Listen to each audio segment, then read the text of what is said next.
Let me tell you my story first. So I am here because of a letter of rejection.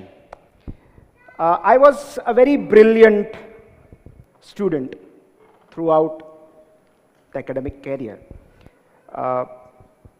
Medical College ભાવનગરમાં admission લીધું and I'm so glad કે આજે ભાવનગરથી મારી કોલેજમાંથી કેટલા બધા લોકો અહીંયા છે. Dr. Hemal Kansagra, who was my senior, my immediate senior, Dr. Sugnesh Parmar, જે પોતે પણ ખૂબ સરસ કવિતાઓ અને ગઝલ લખે છે. My immediate junior, Dr. Suketu. તો ઘણા બધા લોકો અહીંયા છે મેડિકલ કોલેજના અને બહુ સુંદર દિવસો હતા એ. મેડિકલ કોલેજ ડેઝ એક્સલન્ટ, બહુ મજા આવી. ત્યાં સુધી બધું okay, everything was going fine. I wanted to become a surgeon. So મેં સર્જરી બ્રાન્ચમાં મેં એડમિશન લીધું, મારી રેસિડન્સી સ્ટાર્ટ થઈ and everything was la la land.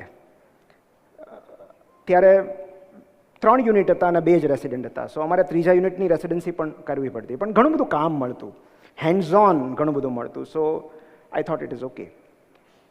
Surgery પૂરું થયું 2009માં and then in the same institute, મારી જ કોલેજમાં મને આસિસ્ટન્ટ પ્રોફેસર તરીકેની જોબ મળી ગઈ immediately. So I said excellent, આનાથી વધારે સારી જિંદગી હોઈ જ ન શકે. પણ 6 મહિનાની એપીશિપ કર્યા પછી મને લાગ્યું કે નહીં યાર, અહીંયા તો આમ નામ હું રહીશ તો હું કટાઈ જઈશ. મારે આગળ ભણવું છે, મારે આગળ જવું છે, મારે સુપર સ્પેશિયાલિટી કરવી છે. And I decided to become an urologist. So મેં ત્યારે આવું નીટ બીટ નહોતું, ત્યારે it was CETSS, common entrance test for super speciality. એ એક્ઝામમાં મેં અપ્લાય કર્યું. મુંબઈ એક્ઝામ હતી MCQsની, અને જ્યારે રિઝલ્ટ આવ્યું ત્યારે આઈ was second in the zone and I said yes, હવે મને યુરોલોજિસ્ટ બનતા કોઈ અટકાવી નહીં શકે. આઈ વોઝ સો રોંગ. મેં બિકોઝ ઓફ ધીસ રિઝલ્ટ, કે હું બીજો છું યાર, મહારાષ્ટ્રમાં એન્ટાયર ઝોનમાં હું સેકન્ડ છું, મને કોણ ના પાડશે એડમિશન આપવાની યુરોલોજીમાં. તો એ જ દિવસે, રિઝલ્ટના દિવસે, વિધાઉટ થિંકિંગ એનીથિંગ, મેં રિઝાઇન કરી દીધું from the post of assistant professor. And હું મારા ડિપાર્ટમેન્ટમાં કહીને નીકળ્યો કે હું જાઉં છું ભાવનગરની બહાર, અને હવે હું ભાવનગર પાછો આવીશ યુરોલોજિસ્ટ બનીને. જે દિવસે અમારા ઇન્ટરવ્યૂઝ હતા, મેં થોડું રિસર્ચ કર્યું હતું and I was dam sure કે મારી પાસે 2 જ ઓપ્શન છે, 2 જ હોસ્પિટલ છે, આઈધર જસલોક ઓર લીલાવતી. ત્યારે MCHની સીટ્સ બહુ લિમિટેડ હતી. So that's why I had applied for DNB. જસલોકમાં 2 સીટ હતી, DNB યુરોની, અને લીલાવતીમાં 1 હતી. એન્ડ જેમ જેમ ઇન્ટરવ્યૂ આગળ વધતા ગયા તેમ તેમ મને ખબર પડતી ગઈ કે બોસ ખાલી મેરિટના આધારે નથી. સો 10 માર્કનો એપ્ટિટ્યૂડ ટેસ્ટ એવું કંઈક એમણે ઉમેર્યું. એન્ડ દેન ગ્રેજ્યુઅલી મને રિયલાઇઝ થવા માંડ્યું કે what is going on. Interview પોતાના થોડા જ સમય પછી એમનો ફોન આવ્યો કે સોરી, તમને સિલેક્ટ નથી કરવામાં આવ્યા. So immediately I went to Lilavati અને આઈ થોટ કે યાર ત્યાં 2 જણને સિલેક્ટ કરી લીધા છે તો અહીંયા તો વારો આવી જશે. નો, લીલાવતીમાં બી મને એડમિશન ન મળ્યું, though I was second in merit. I was dejected, I was frustrated, અને મેં મારી વાઈફને કીધું કે યાર હવે ભાવનગર પાછું જવાની હિંમત નથી મારી, શું કરશું આપણે. And she was searching the internet, અને એને પૂછ્યું કે એક પુણેમાં એક ઇન્ટરવ્યૂ છે એક જગ્યાએ, તો અહીંયા સુધી આવ્યા છીએ તો ચાલ પુણે જતા આવીએ, એક સીટ ત્યાં બતાવે છે ખાલી. એન્ડ ઇમિડિયેટલી અમે ટેક્સી કરીને પુણે ગયા. And that institute was institute of urology, હવે જે એસ હોસ્પિટલ તરીકે ઓળખાય છે, વિચ વોઝ માઇમર મેડિકલ કોલેજ સાથે એ સંલગ્ન હતી એ ઇન્સ્ટિટ્યૂટ. મારો ઇન્ટરવ્યૂ લીધો, it went well and I was selected.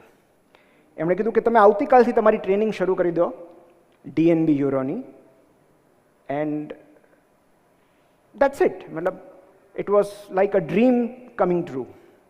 Next ડેથી જે દિવસે મને અપોઇન્ટમેન્ટ લેટર મળ્યો, it was 30 April 2010. And next ડેથી મારી યુરોની ટ્રેનિંગ શરૂ થઈ ગઈ. યુરોલોજી DNBમાં એવું હોય કે યુઝ્યુઅલી તમે ટ્રેનિંગ સ્ટાર્ટ કર્યો અને 3 મંથ 6 મંથ્સ પછી તમને રજિસ્ટ્રેશન લેટર આપવામાં આવે દેટ તમે નેશનલ બોર્ડ ઓફ એક્ઝામિનેશન સાથે રજિસ્ટર થયા છો. This is your provisional registration number. So 3 months ગયા, 6 મંથ્સ ગયા, મારો પ્રોવિઝનલ રજિસ્ટ્રેશન નંબર ના આવ્યો. મેં મારા ઇન્સ્ટિટ્યૂટમાં વાત કરી, પ્રોફેસરને વાત કરીને સેટ આવી જશે. મેં કીધું ઓકે ફાઇન. બીજા 3 મહિના ગયા અને first year residency as you know કેટલું બધું કામ હોય કે તમને યાદ પણ ન રહે કે તમારો પ્રોવિઝનલ રજિસ્ટ્રેશન નંબર નથી આવ્યો. So I was so engrossed in learning urology કે હું ભૂલી ગયો કે મારું રજિસ્ટ્રેશન હજી નથી થયું.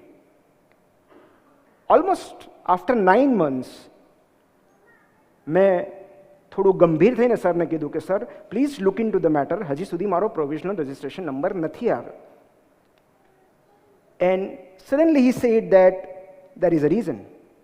રીઝન એ છે કે આપણા ઇન્સ્ટિટ્યૂટનું એક્રેડિટેશન જે છે એ પૂરું થઈ ગયું છે અને રિન્યુઅલ માટે ઇન્સ્પેક્શન આવ્યું નથી. એન્ડ આઈ સેડ કે તો તમે શું મજાક કરી રહ્યા છો? તમારે મને જે દિવસે એડમિશન ત્યારે કહેવું જોઈએ. તો કે નહીં, અમે નેશનલ બોર્ડ ઓફ એક્ઝામિનેશનની પરમિશનથી આ ઇન્ટરવ્યૂઝ કન્ડક્ટ કર્યા હતા અને એમની પરમિશનથી તમને એડમિશન આપ્યું છે. So they are responsible. મેં એક લાંબો પત્ર લખ્યો નેશનલ બોર્ડ ઓફ એક્ઝામિનેશનને which was very rude and very harsh. અને મને હજી યાદ છે એ દિવસ. Almost after 1 year of training in urology, I got the letter from National Board of Examination કે sorry, we cannot consider you. The date was 5th September 2011. 1 વર્ષની urology training પછી મને ફાઇનલી કહેવામાં આવ્યું છે કે નહીં, sorry, you are not eligible to become an urologist. The irony was that કે મારું એપેન્ડિક્સ, હર્નિયા, કોલી હું ભૂલી ગયો હતો. 1-1.5 વર્ષથી મેં ઓપરેટ નહોતું કર્યું. I was out of touch. And અમારા HODના મોઢા પર રેઝિગ્નેશન મૂકીને આવ્યો હતો કે હું યુરો બનવા જાઉં છું.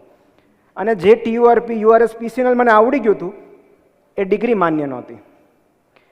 સો I was in such a bad phase of my life. 2011નું વર્ષ મને ક્યારેય નહીં ભૂલાય. કારણ કે હું ન આ બાજુનો હતો ન આ બાજુનો. એને ક્યાં જવું મને ખબર નહોતી પડતી. After investing my 1 year of time in a speciality, તમને જ્યારે ઓથોરિટી એવું કહે કે નહીં તમે એલિજિબલ નથી આ કોર્સ માટે, ક્યાં જવું, શું કરવું? And I was completely shattered. કારણ કે મને કોઈ રસ્તો જ નહોતો દેખાતો. અને ત્યારથી લઈને 2 મહિના સુધી મેં હોસ્પિટલે જવાનું બંધ કરી દીધું. કારણ કે ડિગ્રી જ નથી મળવાની તો હવે ટ્રેનિંગ કન્ટિન્યુ કરીને શું મતલબ છે? પાછા જવાનો તો સવાલ જ નથી.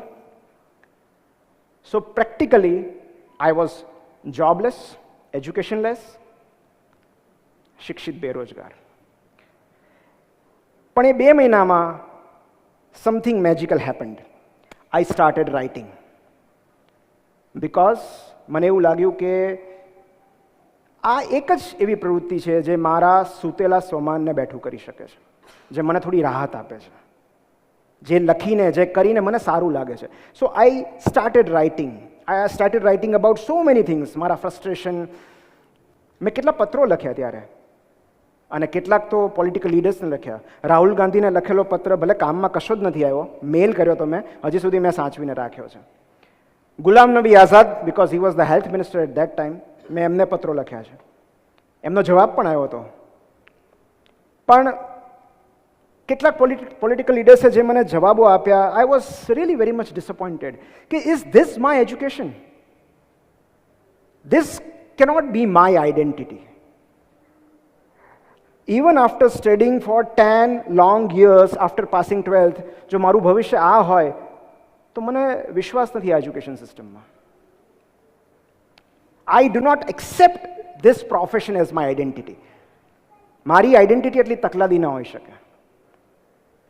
And that's why I started focusing on reading and writing.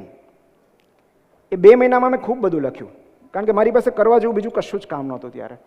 2 મહિના પછી અમારા ઇન્સ્ટિટ્યૂટમાંથી મને ફોન આવ્યો કે તમે મળવા આવો, અને અમારા પ્રોફેસરે મને સમજાવ્યો કે તમે ટ્રેનિંગ તો કન્ટિન્યુ કરો, વી આર ટ્રાઇંગ, તમે ટ્રેનિંગ તો કન્ટિન્યુ કરો, કે કદાચ તમે ટ્રેનિંગ કન્ટિન્યુ કરો તો કદાચ તમને એક્ઝામમાં અપિયર થવા દે, હુ નોઝ. તમે નહીં કરો તો કોઈ ચાન્સ જ નથી. So please come to the hospital, operate, see the patients, અમે તમારી જવાબદારી લઈએ છીએ, વી આર વિથ યુ. અને એક લાંબી લીગલ બેટલની શરૂઆત થઈ. પિટિશન ફાઇલ કરી, એન્ડ અમારી એક્ઝામ, અમારી બેચની એક્ઝામ ડિસેમ્બર 2012માં હતી, થિયરીની, DNB યુરોની. અને એપ્રિલ 2012 સુધી મને એ જ ખબર નહોતી કે હું અપિયર થઈશ કે નહીં એક્ઝામમાં, બટ આઈ વોઝ રેડી. અને મારી દીકરીના જન્મ પછી, to be precise May and 2012, finally આટલું બધું ડિસ્કશન પછી, આટલી બધી રજૂઆત પછી, આટલા બધા લેટર્સ પછી ફાઇનલી DNBનો પત્ર આવ્યો કે we will consider you as a special case and we will register you with national board of examination. You will be allowed two appear in the exam. Thank God. જે લોકોના 3 મહિનામાં આવી જાય એ મારું રજિસ્ટ્રેશન નંબર 2.5 વર્ષ પછી આવ્યો. ડિસેમ્બરમાં હું એક્ઝામમાં અપિયર થયો અને ફર્સ્ટ એટેમ્પમાં I cleared DNB exam. That phase was over. Finally, I became an urologist. પણ આ વસ્તુ પરથી મને એક વાત સમજાઈ ગઈ કે never rely on one identity. So I'm very sure that today, even if somebody rips off of my medical identity, I'll be able to survive. ત્યારે મેં નક્કી કર્યું કે જે પ્રવૃત્તિએ મારા ખરાબ સમયમાં મારો સાથ આપ્યો છે એને મારે છોડવી ના જોઈએ. So I should continue writing. અને પછી મને સ્ટર્લિંગમાં મળ્યું, then I started my own private clinic, and then મેં પ્રિમાઇસીસ ચેન્જ કર્યું. હવે I am expanding my hospital. I am thinking of joining, collaborating with another urologist in my team. So, in spite of all that, I'm still writing. એનું reason એ છે કે ભલે મારી 90% income મારી સર્જરીઝમાંથી આવતી હોય, my 90% of satisfaction, happiness, purpose comes from writing. And that's why I am here. Because